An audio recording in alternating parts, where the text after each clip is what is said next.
Hello friends, in this video I will show you how to replace the paper feed roller, the pickup roller, on HP Laserjet Pro Mfp M127 model. I have a new one, and this is our paper feed roller. It's very easy to replace it with a flat small screwdriver. Push the two sides of the roller and it will come out.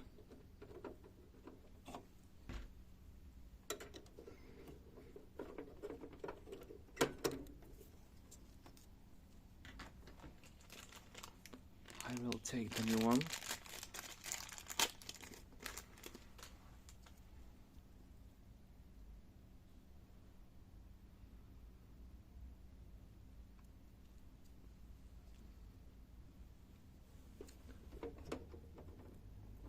And place it here and just push slightly, and that's it.